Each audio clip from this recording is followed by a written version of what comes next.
કેમ છો સુરતી લાલાઓ? મારું નામ છે દીર્ઘ જોશી. હું એક્ટર છું. તમે લોકોએ મને કલર્સ ગુજરાતી પર જોયો હશે, વિઠ્ઠલ તેડી વેબ સિરીઝમાં જોયો હશે, લાઇબ્રેરી વેબ સિરીઝમાં જોયો હશે. રિસન્ટલી એક મૂવી રિલીઝ થયું માય ડિયર પપ્પા, તેમાં લીડ કેરેક્ટરમાં જોયો હશે. અત્યારે હું આવ્યો છું સુરતના જહાંગીરપુરા વિસ્તારમાં. તમે પાછળ જોઈ શકો છો રજવાડું રેસ્ટોરન્ટ. અહીં મને એ નથી સમજાતું કે લોકોની આટલી બધી ભીડ કેમ થાય છે અહીંની વાનગીઓ માટે. તો આપણે અહીંના જે ઓનર છે સંજયભાઈ, તેને મળવાનું છે. તો ચલો આપણે જઈએ અને સંજયભાઈને મળીએ.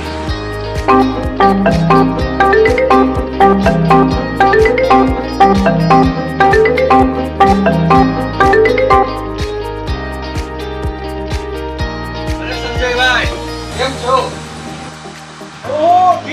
ગુજરાતી એક્ટર મારા રેસ્ટોરન્ટમાં રજવાડુમાં આવો આવો. આ છે રજવાડું ગાર્ડન રેસ્ટોરન્ટના માલિક સંજયભાઈ.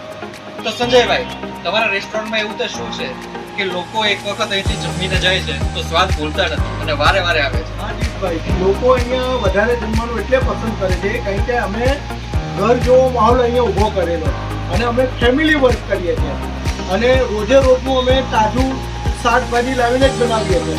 એટલે રોજે રોજનો ટેસ્ટ અમે તાજો જ આપીએ છીએ. એના કારણે આટલી બધી ભીડ થાય છે અમારે ત્યાં.